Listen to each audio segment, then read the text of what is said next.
കോലാലംപൂരിൽ ഞങ്ങൾ സ്റ്റേ ചെയ്ത അപ്പാർട്ട്മെന്റിന്റെ sky garden അഥവാ അവരുടെ റൂഫ് ടോപ്പിലേക്ക് പോവാണ് അവിടെ നിന്നുള്ള നൈറ്റ് വ്യൂ കാണാനായിട്ട്. ടെറസിലേക്ക് ചെന്നിറങ്ങിയപ്പോൾ തന്നെ കണ്ടത് ഈ വൈറ്റ് ലൈറ്റിട്ട ബിൽഡിംഗ് ആണ്. മലേഷ്യയിലെ ഏറ്റവും വലിയ ലാൻഡ്മാർക്കായ പെട്രോണാസ് ട്വിൻ ടവറാണിത്.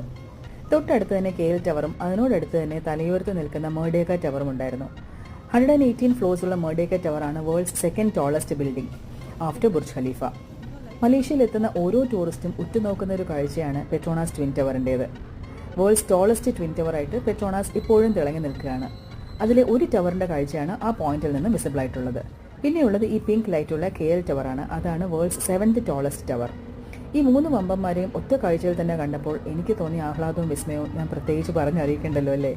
പിന്നെ ഇത് റൂഫ് ടോപ്പിലുള്ള ജിമ്മും അതിനോട് ചേർന്ന് ഇൻഫിനിറ്റി പൂളുമാണ്. ഇൻഫിനിറ്റി പൂളിൽ നിന്നുള്ള കാഴ്ചയും അസാധ്യമായിരുന്നു. ഇത്രയും മനോഹരമായ കാഴ്ചകൾ സമ്മാനിക്കുന്ന മലേഷ്യയോട് അപ്പോഴേക്കും എനിക്ക് എന്തെന്നില്ലാത്തൊരു ഇഷ്ടം തോന്നി തുടങ്ങിയിട്ടുണ്ടായിരുന്നു.